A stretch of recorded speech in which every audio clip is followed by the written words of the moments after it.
ମୁଁ ପୁଣି ଆସିଗଲି। ଗୋଟେ କଥା ମନେ ପଡ଼ିଲା ତ କହିବାକୁ ଆସିଛି। ଆଚ୍ଛା, ମୁଁ ଗୋଟେ କଥା ଭାବୁଛି, ବୁଝିପାରୁନି ଜମା।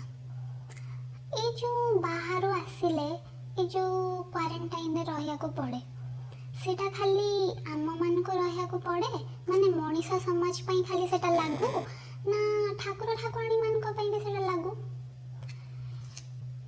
ଆକ୍ଚୁଆଲି କ'ଣ ହେଲା ନା, ଏଇ ଯେ ଦୁର୍ଗା ପୂଜା ଗଲା, ମୁଁ ଗୋଟେ କଥା ଭାବୁଛି, ମୋ ପିଲାଟି ଦିନରୁ ମୁଁ ଦେଖି ଆସୁଛି ଯେ ମହାଳୟାର 5 ଦିନ ପରେ ଷଷ୍ଠୀ ଆରମ୍ଭ ହୁଏ, ତାପରେ ଅଷ୍ଟମୀ, ନବମୀ, ଦଶହରା ସବୁ ହୁଏ।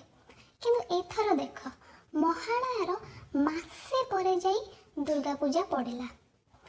ତ ମୁଁ ଭାବୁଛି ଦୁର୍ଗା ମା ବି ତ, ଦୁର୍ଗା ହେଉଛନ୍ତି ଶିବଙ୍କ ସ୍ତ୍ରୀ, ଆଉ ସେମାନେ କରୁଛନ୍ତି କୈଳାସରେ। କୈଳାସଟା ଭାରତ ଚାଇନା ବର୍ଡରରେ। ତାମାନେ ଏଇ ଯେଉଁ କରୋନା ଭାଇରସଟା, ଏଇଟା ତ ଚାଇନାରୁ ହିଁ ଆସିଛି ନା। ତ କ'ଣ ଦୁର୍ଗା ସେଇଠୁ ଆସିଲେ ବୋଲି ସେ ମାସେ କାଳ କ୍ୱାରେଣ୍ଟାଇନରେ ରହିଲେ? ଆଉ ପିଲା ଛୁଆ ଧରିକି ବି ତ ଆସୁଛନ୍ତି ନା। ନା କ'ଣ ତମମାନେ କିଛି ଜାଣିଛ କି?